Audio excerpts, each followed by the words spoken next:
दोस्तों, दूसरे चरण का मतदान बंगाल में तालिबान, ये सवाल आपके मन में है और आप में से ज्यादातर लोगों ने ये सवाल पूछा है और ज्यादातर लोगों ने मतदान के बीच बंगाल से आ रही हिंसा की खबरों पर भी ये सवाल ध्यान से पूछा। और मैं जानता हूं कि सवाल आपने 3 कारणों से पूछा है।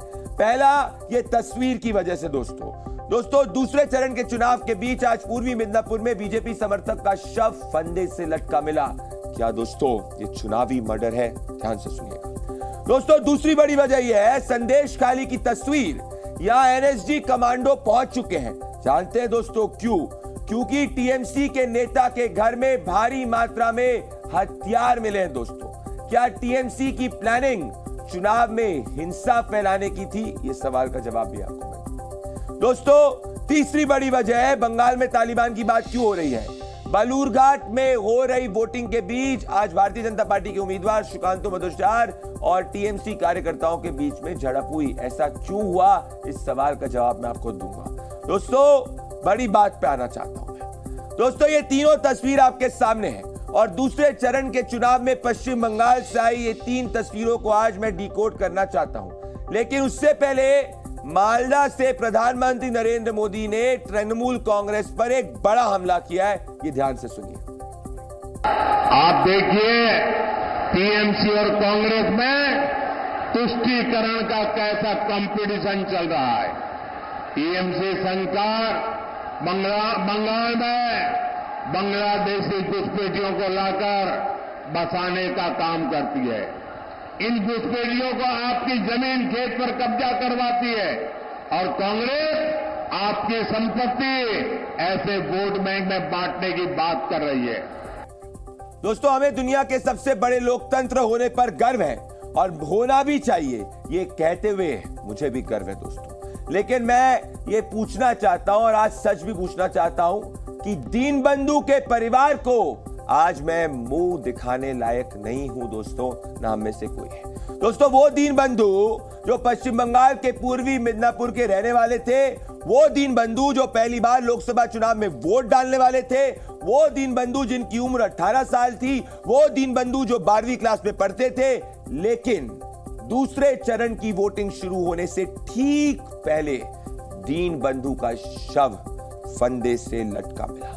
दोस्तों, दीनबंधु भारतीय जनता पार्टी के कार्यकर्ता थे। पूर्वी मिदनापुर में 6ठे चरण में वोटिंग होनी है, लेकिन लोकतंत्र के हत्यारे वहां पहले ही पहुंच गए। दीनबंधु के परिवार का आरोप है कि हत्या टीएमसी कार्यकर्ताओं ने की। घर वालों का कहना है कि पहले किडनैप किया गया और फिर दोनों पैर तोड़े गए। शरीर पर जलने के निशान भी हैं दोस्तों। पश्चिम बंगाल में भारतीय जनता पार्टी ने सोशल मीडिया पर घटना को लेकर टीएमसी को तालिबानी पार्टी बताया दोस्तों। बीजेपी ने ममता बनर्जी की पार्टी टीएमसी का नया फुल फॉर्म क्या दिया है, ये मैं आपको बताना चाहता हूं। टी फॉर तालिबानी, M for murder, C for cruel, यानी तालिबानी, मर्डर और बर्बर। दोस्तों, बात क्या है? बात दरअसल दोस्तों ये है कि इस वक्त बंगाल के अंदर लोग सवाल पूछ रहे हैं कि क्या लोकतंत्र खतरे में है।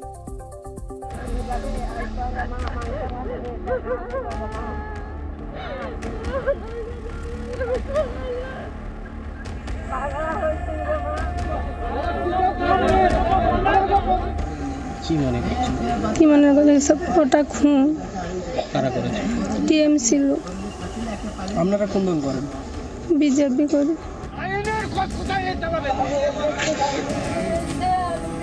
पहले किडनैप किया, उसका बाद उसको मार के झुला दिया। मिसिंग डायरी भी हुआ था 24 आवर्स पहले, लेकिन पुलिस ने कुछ कार्रवाई नहीं की। इसमें टीएमसी का कोई रोल नहीं है। पहली तो बात है, वो जो जगह है उस जगह को पूरा टेरराइज करके बीजेपी ही रखा है। शर्म की बात है दोस्तों, एक मासूम की जान चले जाती है और इसके गुनहगारों को सजा नहीं मिलती। दोस्तों, मैं आपको एक और तस्वीर दिखाना चाहता हूं। ये जी न्यूज के पास एक्सक्लूसिव तस्वीर है दोस्तों। ये तस्वीर संदेश खाली से आई है। सीबीआई रेड में टीएमसी नेता के रिश्तेदार के घर से कई हथियार मिले। 3 विदेशी रिवॉल्वर, 1 देसी रिवॉल्वर, 1 पुलिस रिवॉल्वर और 120 बुलेट 9 mm के मिले हैं दोस्तों। Can you imagine? क्या आप सोच सकते हैं? मैं आपको बताना चाहूंगा वापस से, अगर इस बात को ध्यान से करिए, एक देसी रिवॉल्वर, एक विदेशी रिवॉल्वर, एक पुलिस की रिवॉल्वर और उसके साथ में इतनी सारी एमएम के बुलेट मिली है। 120 बुलेट 9 एमएम के मिले हैं। दोस्तों, क्या बहुत बड़ी साजिश रची जाने वाली थी? क्या संदेश खाली में पहले ही सीबीआई और उसके बाद एनएसजी कमांडो भी पहुंच गए? ये एनएसजी कमांडो का बम निरोधक दस्ता है दोस्तों, जो आप देख रहे हैं, जो है संदेश खाली पहुंचा हुआ है। संदेश खाली का वो इलाका है दोस्तों जहां ममता बनर्जी की पार्टी से जुड़े अपराधी शेख शाहजहां की गुंडागर्दी चलती थी। उसका खौफ हुआ करता था। सीबीआई को इनपुट मिला था कि यहां टीएमसी के नेता के घर पर भारी मात्रा में हथियार हैं। दोस्तों, सीबीआई ने सुबह छापेमारी करी। तृणमूल पंचायत सदस्य हफीजुल खान के रिश्तेदार अबू तालेब मुल्ला के घर हुई छापेमारी में भारी मात्रा में बम और हथियार मिले। विदेशी पिस्टल भी मिली, 3 विदेशी रिवॉल्वर दोस्तों, एक देसी रिवॉल्वर, एक पुलिस रिवॉल्वर, 120 बुलेट 9 एमएम की।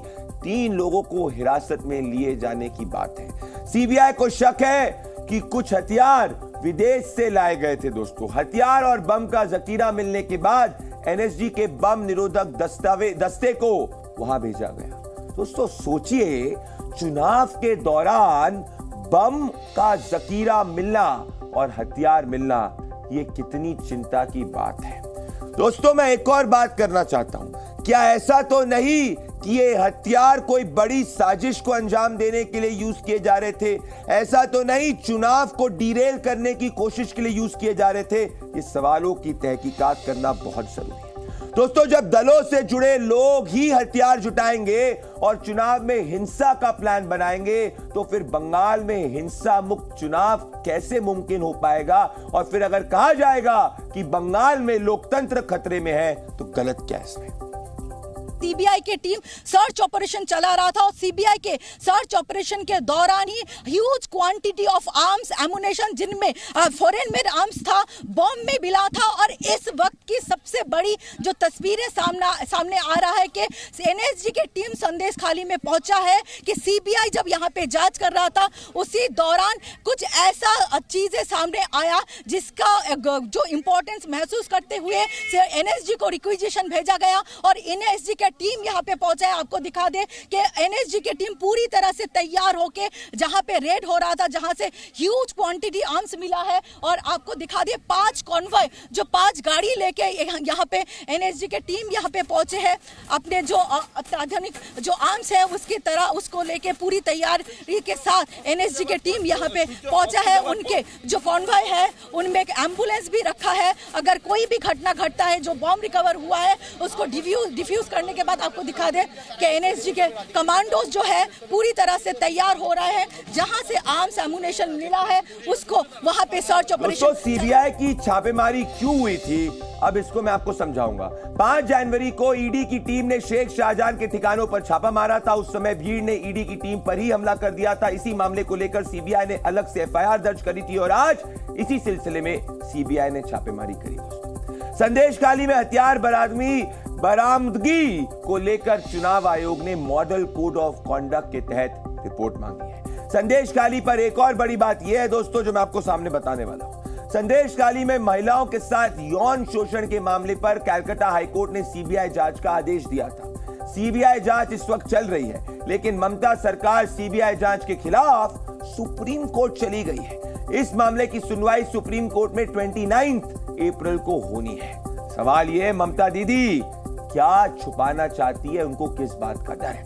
दोस्तों, बेलूर घाट में जहां आज वोटिंग हो रही थी, वहां बंगाल भारतीय जनता पार्टी के अध्यक्ष सुकांतो मजुमदार ही टीएमसी समर्थकों के निशाने पर आ गए। बेलूर घाट के मतदान केंद्र नंबर 100 पर सुकांतो मजुमदार की टीएमसी कार्यकर्ताओं के साथ झड़प हो गई। शिकायत मिली थी कि भारतीय जनता पार्टी के कार्यकर्ताओं को वहां वोट डालने से रोका जा रहा था। बूथ पर पहुंचने के बाद सुकांतो को ही टीएमसी कार्यकर्ताओं ने घेर लिया। इसके बाद क्या हुआ, ये आप सामने देखिए। আপনার সামনে আমার মহিলাকে এরা সেক্স ওয়ার্কার বলেছে। আপনারা দেখেন এদের বাড়ির লোকেরা সেক্স ওয়ার্কার নাকি, আমার মহিলাকে সেক্স ওয়ার্কার বলবে? তোমার কমপ্লেইন করব আমি স্যার দেখে নিচ্ছি। এটা তৃণমূলের কিছু নেতা আছে, অভিজিৎ পাল ফিল্ম যেটাকে বলা হয়, যার নাম, সে আমাকে মূলত ট্রেন হিসেবে নিয়ে যায় এবং তার সঙ্গে সুমন বলে একটা ছেলে ছিল তৃণমূলের, তারা সবাই মিলে আমাকে বেশ কয়েকজন মিলে অন্ধকারের মধ্যে ঘরের মধ্যে নিয়ে গিয়ে দরজা বন্ধ করে আমাকে মারতে पे हमारे बूथ के जो एजेंट ज्योतिष बर्मन उनके साथ मारपीट किया इन लोगों ने।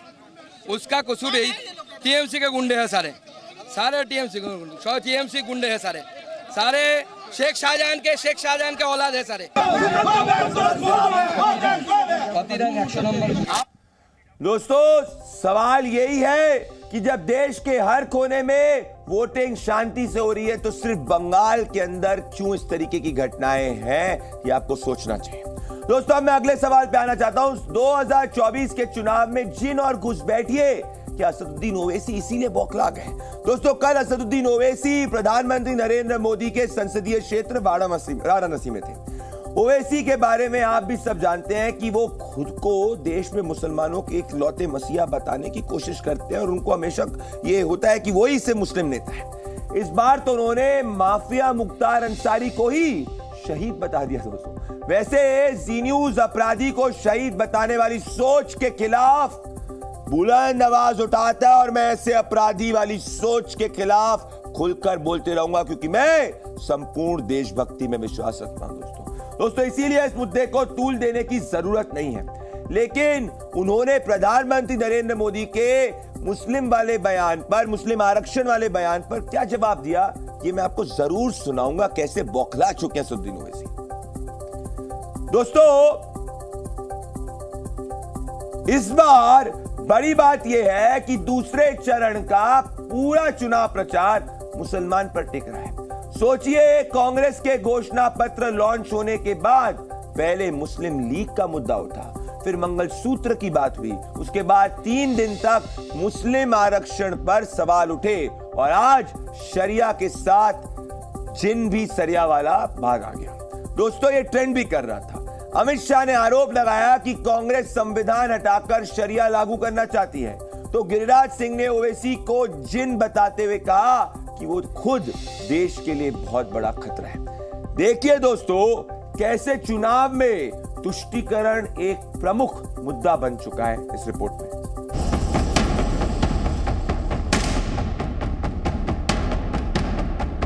नरेंद्र मोदी जी भारत के हमारे हिंदू भाई बहनों में, बैकवर्ड क्लास के भाई बहनों में, दलितों में ये बताना चाह रहे हैं ये मुसलमान बहुत बच्चे पैदा कर रहे हैं, एक दिन ये हमसे बढ़ जाएंगे आगे। नहीं मोदी जी इतना झूठ तो मत बोलो। वो गाना क्या है, झूठ बोले तो कौवा काटे। ओवैसी से मैं प्रार्थना करता हूं ये झूठा नौटंकी बंद करें और उनमें हिम्मत है ये कहने का कि भारत में कितने घुसपैठिए हैं और उनका देश निकासी होना चाहिए कि नहीं होना चाहिए। मुसलमान घुसपैठी है और भारत के मुसलमान ज्यादा बच्चे पैदा करते हैं और भारत के मुसलमानों को हमारी हिंदू मां और बहनों का मंगलसूत्र छीनकर उनको दिया जाएगा। नरेंद्र मोदी अगर आप बात मंगलसूत्र की करेंगे तो बात बहुत दूर तक जाएगी, मेरी जबान मत चलाएं।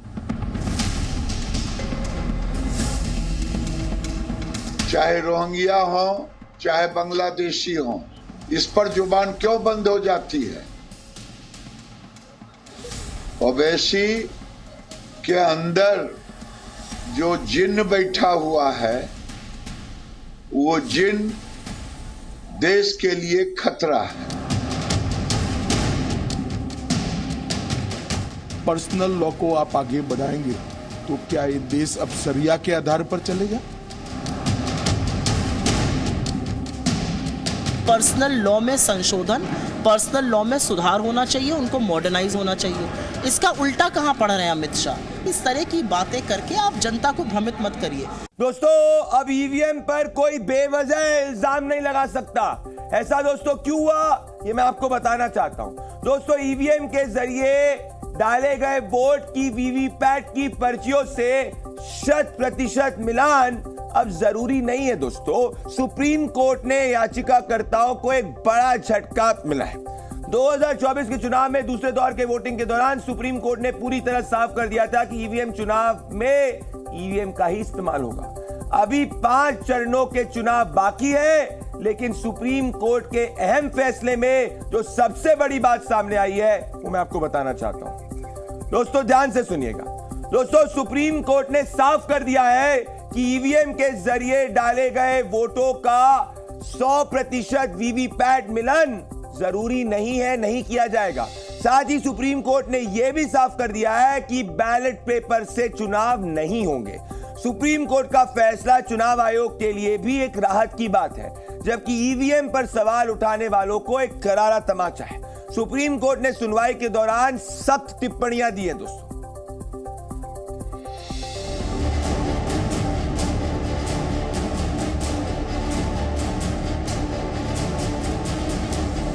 देश की सर्वोच्च अदालत ने, सुप्रीम कोर्ट ने ऐसा करारा तमाचा मारा है, ऐसा करारा तमाचा मारा है, ये अब मुंह ऊंची करके देख नहीं पाएंगे।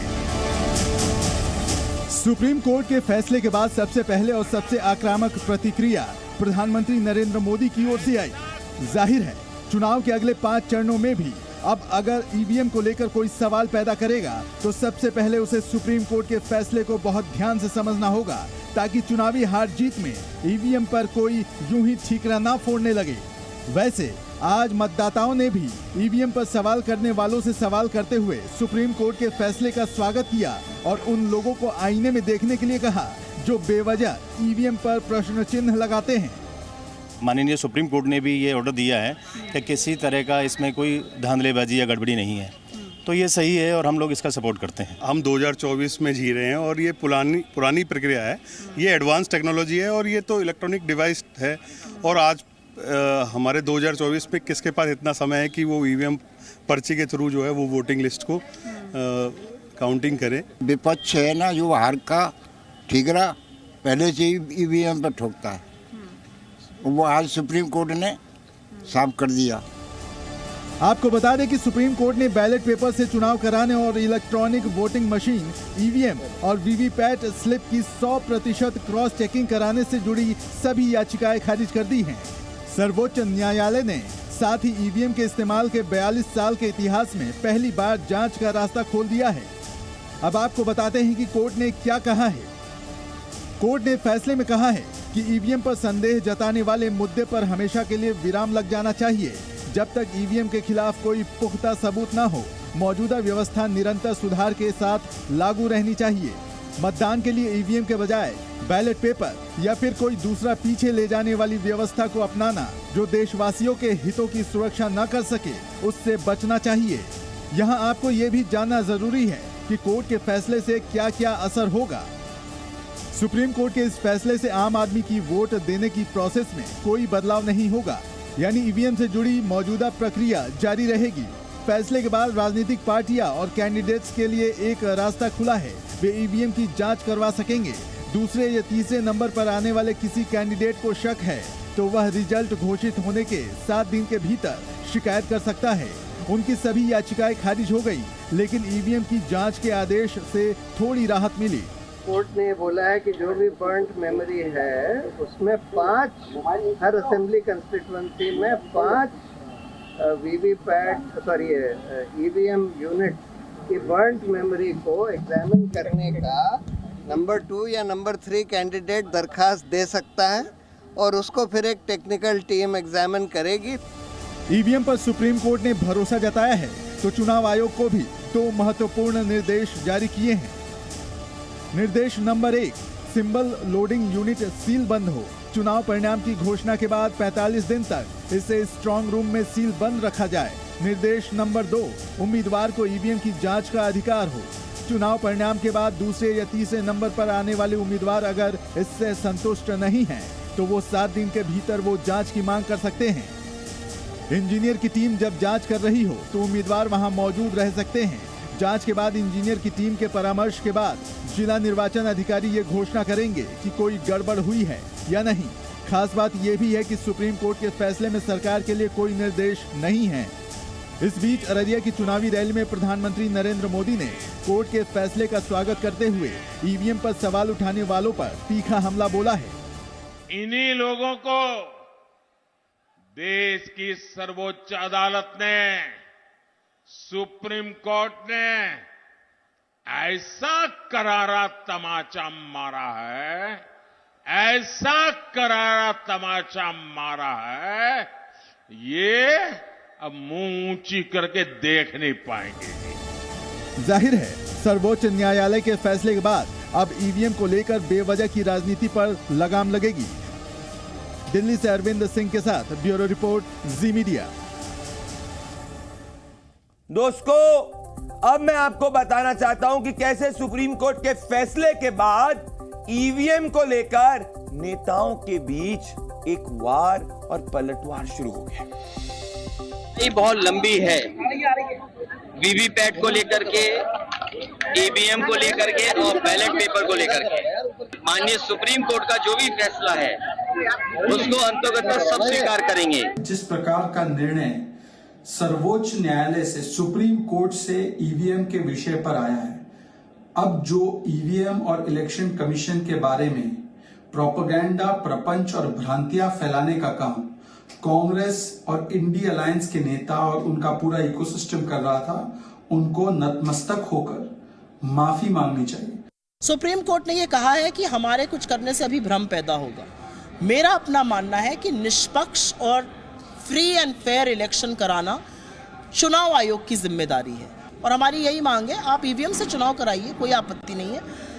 आप 100% वीवीपैट गिनवा लीजिए। दुनिया के देश आकर के देख रहे हैं कि इतने मतदाता इतने पोलिंग स्टेशन पे कैसे मतदान कर रहे हैं, कैसे मतदान निष्पक्ष हो रहा है, वो तारीफ कर रहे हैं। और ये दोस्तों, चुनाव के बीच महादेव गेमिंग ऐप का खेल एक बार फिर शुरू हो चुका है, लेकिन इस बार गेमिंग ऐप से जुड़े अपराधियों पर कसते शिकंजे से जुड़ी बात है। दोस्तों, पूरी बात बताने से पहले मैं आपको इससे जुड़ी ताजा बातें बताना चाहता हूं। ताजा क्या अपडेट है दोस्तों? महादेव बुक और अन्य गेमिंग ऐप के जरिए अरबों रुपयों का फर्जीवाड़ा करने वालों ने दुबई से खेल खेलना शुरू किया था, आपको याद होगा। इसके तार देश के कई शहरों से जुड़े थे। इस ऐप का जाल तेजी से फैला और सबसे ज्यादा खाते छत्तीसगढ़ में खुले थे। आपको बता दूं कि ठगी से आई रकम में 80% सौरभ चंद्रशेखर और शुभम सोनी, जो कि महादेव बुक ऐप के प्रमोटर हैं, उसकी ओर से भारतीय खातों में ट्रांसफर किए जाते थे। आज यूपी से एसटीएफ ने बेटिंग ऐप से जुड़े 2 शातिरों को वापस से गिरफ्तार किया और उन्होंने जो खुलासे किए दोस्तों, वो चौंकाने वाले। देखिए सब खुलासे इस स्पेशल रिपोर्ट में। ये हैं अभय सिंह। अभय महादेव बुक और दूसरे गेमिंग बैटिंग ऐप का इंडिया हेड भी है। और ये है संजीव सिंह, दोनों देवरिया के रहने वाले हैं। ये उसका सहयोगी है। महादेव सट्टा ऐप से जुड़े 2 आरोपियों को यूपी एसटीएफ ने एक ऑपरेशन चलाकर अपनी गिरफ्त में लिया है। आपको बता दें कि दोनों ही आरोपी अरबों की जालसाजी में लिप्त हैं। इन दोनों को लखनऊ के विभूति खंड से पुलिस ने दबोचा है। महादेव गेमिंग ऐप के जरिए तमाम लोगों को ठगने वाले 2 लोगों को यूपी एसटीएफ ने गिरफ्तार किया है। इनमें से एक व्यक्ति उत्तर प्रदेश का एक सरगना है, दूसरा इंडिया हेड है। ऐसे में पूछताछ में इन दोनों ने इस बात को कबूला है कि तमाम फर्जी सिम वो दुबई भेजते थे, जिससे तमाम लोगों को टारगेट करके उनको ठगा जा सके। खास बात यह है कि महादेव बुक का नेटवर्क अभय सिंह का फुफेरा भाई अभिषेक दुबई से चलाता है। इन लोगों ने 32 कंपनियों के नाम पर 4000 मोबाइल सिम दुबई भेजे थे ताकि ये अपना गोरख धंधा चला सके। इस पूरे सिस्टम को ऑपरेट करने के लिए 12000 लोगों को नौकरी पर दुबई भी भेजा गया था। अब आपको बताते हैं कि ये कैसे सिम के बदले 25,000 रुपए सैलरी देते थे। आरोपी अभय सिंह ने खुद पुलिस को बताया कि ये लोग महादेव बुक से जुड़े गरीब अनपढ़ लोगों से सिम लेते थे। इसके बदले उन्हें 25,000 रुपए सैलरी देते थे, फिर सिम को दूसरी कंपनी में पोर्ट करवाकर जालसाजी करते थे। महादेव ऐप पर ईडी का शिकंजा कसने के बाद आरोपियों की ओर से कई गेमिंग और बैटिंग ऐप ऑपरेट किए जा रहे हैं। यहाँ अब आपको ये भी जानना चाहिए कि आखिर ये पूरा काला कारोबार चल कैसे रहा था। आरोपी अभय सिंह ने एसटीएफ की पूछताछ में बताया कि साल 2021 में अभिषेक ने फोन करके कहा कि अपने क्षेत्र से गरीब और अनपढ़ लोगों के नाम से सिम खरीदना है। महीने के 25,000 रुपए सैलरी और 5,000 रुपए प्रति सिम मिलेगा। सिम एक कंपनी से दूसरी कंपनी में पोर्ट करना है। इसके बाद सिम खरीदकर पोर्ट कराने का काम भी शुरू किया गया। एक महीने में 30 से 35 सिम पोर्ट कराकर छत्तीसगढ़ के भिलाई के रहने वाले पिंटू उर्फ शुभम सोनी को दिए गए। शुभम सोनी अभिषेक के साथ काम करता था। सिम का यूपीसी कोड अभिषेक के साथ काम करने वाले भिलाई के ही चेतन को भेजता था। अभय ने यह भी बताया कि उसे पहली बार 75,000 रुपए भी मिले थे। इसके बाद कॉर्पोरेट सिम खरीदने का काम दिया गया। फर्जी दस्तावेज से कंपनियों के नाम पर इन सिमों को रजिस्टर किया गया। इसमें चेतन भी कुछ कंपनियों के दस्तावेज और फर्जी आधार कार्ड भेजता था। इन सिम के एक्टिवेशन पर 2,000 रुपए का कमीशन मिलता था। आपको बता दें कि गोरखपुर, वाराणसी, प्रयागराज, जयपुर, पुणे, मुंबई और ओडिशा से फर्जी तरीके से सिम पोर्ट और एक्टिवेट कराने का खेल चल रहा था। पूछताछ में आरोपी अभय सिंह ने यह भी बताया कि उसके बैंक अकाउंट साइबर सेल ने फ्रीज कर दिए हैं। ईडी द्वारा महादेव बुक पर कार्रवाई करने के बाद इस वक्त तक Reddy Anna book, fair play, lotus 365, magic queen, golden 444, Daman book, win बज और आईपीएल विन 365 नाम से कई गेमिंग और बैटिंग ऐप चलाए जा रहे हैं। आपको बता दें कि 2021 में 32 फर्जी कंपनियों के नाम पर 4,000 सिम दुबई भेजे गए थे। इन मोबाइल नंबरों से व्हाट्सएप और टेलीग्राम ग्रुप बनाकर ठगी की जा रही है। बैंक खातों को मुंबई साइबर सेल ने फ्रीज कर दिया है। आरोपी अभय और संजीव के खिलाफ बलिया में भी मुकदमा दर्ज है। फिलहाल आगे की जांच चल रही है। लखनऊ से विशाल रघुवंशी के साथ ब्यूरो रिपोर्ट, जी मीडिया। दोस्तों, आपका सवाल में अब बात करना चाहता हूं पड़ोसी देश पाकिस्तान से आए रोटी संकट की। पाकिस्तान अजब देश है दोस्तों।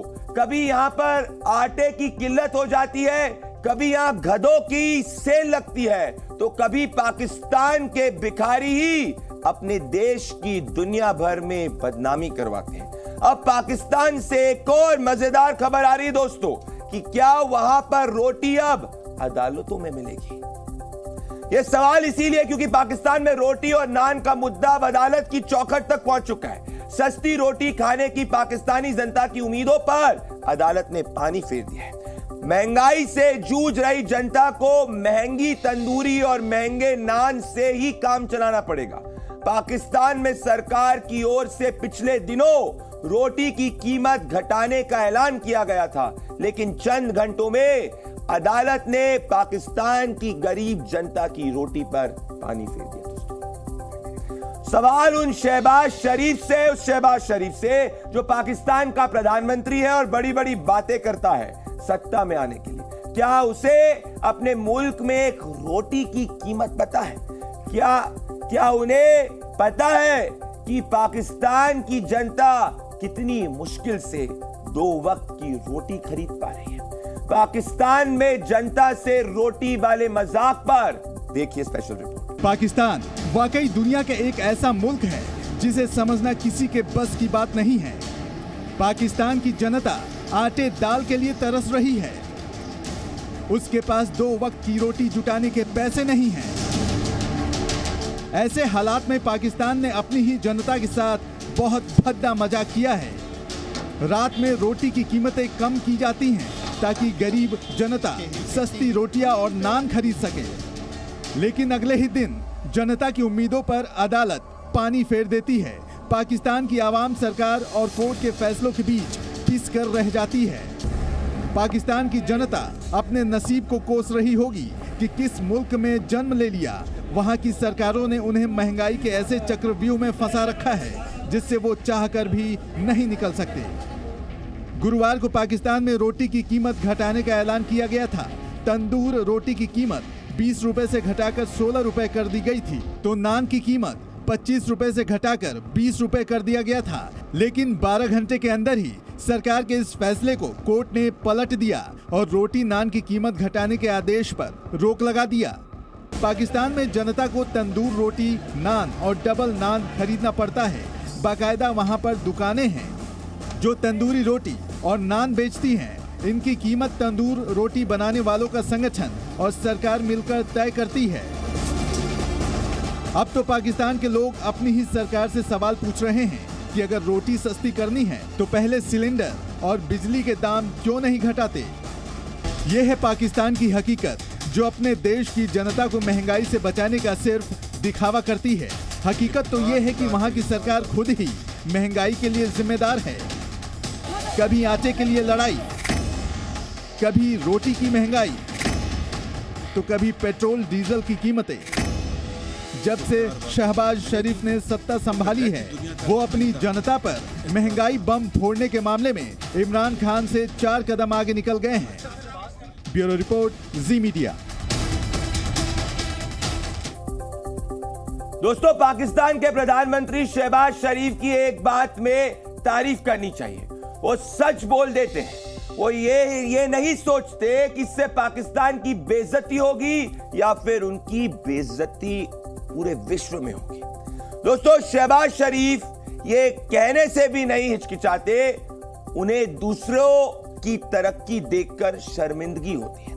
जो बांग्लादेश पाकिस्तान के बनने के कई साल बाद अस्तित्व में आया, वो अब पाकिस्तान से कहीं आगे निकल चुका है और यही बात शहबाज शरीफ को खटक रही है। दोस्तों, पाकिस्तान के प्रधानमंत्री शहबाज शरीफ बांग्लादेश की तरक्की देखकर शर्मसार महसूस कर रहे हैं। आखिर हों भी क्यों नहीं, पाकिस्तान बनने के बाद से उनके हुक्मरानों ने काम ही ऐसा किया है। दरअसल शहबाज शरीफ अपने देश के उद्योगपतियों के सामने बांग्लादेश और पाकिस्तान की तुलना कर रहे थे। शहबाज शरीफ साहब, पाकिस्तान बांग्लादेश से इतना पिछड़ा क्यों है, इसे जानना है तो अपने ही मुल्क के लोगों को सुन लीजिए, सच्चाई पता चल जाएगी। आपने अपने देश के लोगों को सुना, वो आपको और आपके देश के हुक्मरानों को आईना दिखा रहे हैं कि अपनी करतूतों के कारण ही पाकिस्तान आज बांग्लादेश से भी पीछे है। पाकिस्तान बांग्लादेश से क्यों पिछड़ता गया है, अब जरा इसे भी समझ लीजिए। पाकिस्तान में सत्ता का नियंत्रण सेना और आईएसआई के हाथों में है, जबकि बांग्लादेश लोकतंत्र के रास्ते पर है। पाकिस्तान का लक्ष्य सिर्फ आतंकवाद को बढ़ावा देना है, जबकि बांग्लादेश का लक्ष्य अपने देश की तरक्की है। पाकिस्तान सिर्फ चीन का पिछलग्गू बना रहा, जबकि बांग्लादेश भारत समेत दुनिया के दूसरे देशों के साथ बेहतर रिश्ते बनाए हुए है। सिर्फ 50 साल पहले बांग्लादेश को पाकिस्तान से आज़ादी मिली। इतने कम समय में ही बांग्लादेश को दुनिया की दूसरी सबसे बड़ी आर्थिक ताकत बना लिया, जबकि पाकिस्तान की पहचान आतंकी देश के रूप में होती है। पाकिस्तान के उद्योगपति अपने प्रधानमंत्री की बातों को कितनी गंभीरता से सुनते हैं, ये उसकी तस्वीर है। शहबाज शरीफ के सामने ही एक उद्योगपति उबासी ले रहे थे। पाकिस्तान की दुनिया में क्या हैसियत रह गई है, इसका खुलासा भी शहबाज ने अपने उद्योगपतियों के सामने कर दिया। शहबाज शरीफ जो बांग्लादेश को बोझ कह रहे थे, उन्हें पता होना चाहिए कि इस वक्त उनका मुल्क कर्ज के बोझ तले दबा हुआ है। ऐसे में दूसरों की तरक्की से शर्मिंदा होने के बजाय ऐसा काम करें ताकि पाकिस्तान बांग्लादेश के कम से कम करीब तो पहुंच सके। ब्यूरो रिपोर्ट, जी मीडिया। दोस्तों, बांग्लादेश पाकिस्तान से कितना आगे निकल चुका है, ये मैं आपको आंकड़ों के जरिए बताना चाहता हूं। पाकिस्तान 1947 में बना है, जबकि बांग्लादेश 1971 में बना है। पाकिस्तान की जीडीपी 2 लाख करोड़ है, जबकि बांग्लादेश की जीडीपी 37 लाख करोड़ पहुंच चुकी है। 278 पाकिस्तानी रुपीस के बराबर $1 है, जबकि बांग्लादेश के 109 के बराबर $1 है। पाकिस्तान में साक्षरता दर 58% है दोस्तों, जबकि बांग्लादेश में 75% है। पाकिस्तान में महंगाई दर 20% है दोस्तों, बांग्लादेश में सिर्फ 7% है। पाकिस्तान का विदेशी मुद्रा भंडार $10 अरब है दोस्तों, जबकि बांग्लादेश का विदेशी मुद्रा भंडार $17 अरब पहुंच चुका है। भारत से रिश्तों की बात करें तो पाकिस्तान ने दुश्मनी पाल रखी है दोस्तों, जबकि बांग्लादेश की भारत से गहरी दोस्ती है। और यह भी एक बड़ी वजह है बांग्लादेश की तरक्की की दोस्तों। अभी तक दुनिया में जंग के दो मैदान हैं, एक यूक्रेन और दूसरा गाजा। अब युद्ध का नया मैदान बन सकता है पोलैंड। पोलैंड को लेकर रशिया और रशिया के दोस्त बेलारूस ने नाटो को परमाणु युद्ध की चेतावनी दे दी है। सवाल यह है कि पुतिन ने पोलैंड को क्यों यह चेतावनी दी और क्या इसमें United states of America Poland को बचा पाएगा? देखिए। उसी राष्ट्रपति व्लादिमीर पुतिन के दोस्त है बेलारूस के राष्ट्रपति अलेक्जेंडर लुकाशेंको ने नेटो देशों को परमाणु हथियार युद्ध की धमकी दे दी है।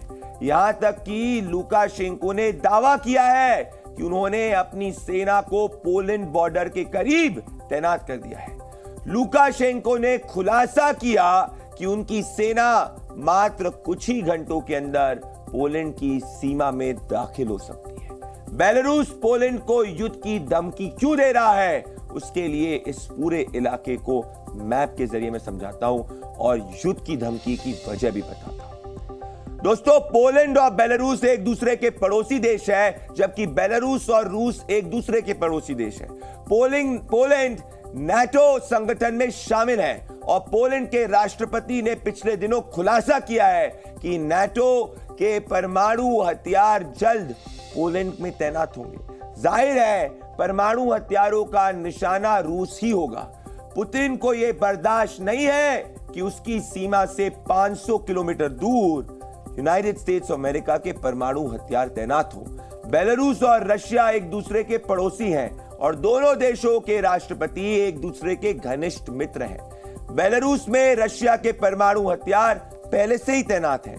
अब व्लादिमीर पुतिन के एक इशारे पर बेलारूस पोलैंड पर हमला कर सकता है। इसीलिए बेलारूस के राष्ट्रपति लुकाशेंको ने खुलेआम परमाणु युद्ध की धमकी दे दी है। दोस्तों, रूस के राष्ट्रपति पुतिन को उकसाने के लिए नाटो देश रूस के करीब एक मिलिट्री ड्रिल कर रहे हैं। नाटो के सैनिक स्लोवाकिया में सैन्य अभ्यास कर रहे हैं। युद्ध टैंकों और लड़ाकू हेलीकॉप्टरों का इस्तेमाल भी किया जा रहा है।